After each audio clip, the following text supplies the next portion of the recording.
పడితే తాళనన్నది. మనుషులెరుగలేరు మామూలు ప్రేమ కాదు, అగ్ని కంటే స్వచ్ఛమైనది.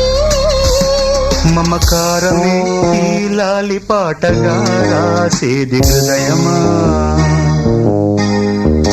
ఉమాదేవిగా శివుని అర్ధభాగమైనాలోన నిలువుమా.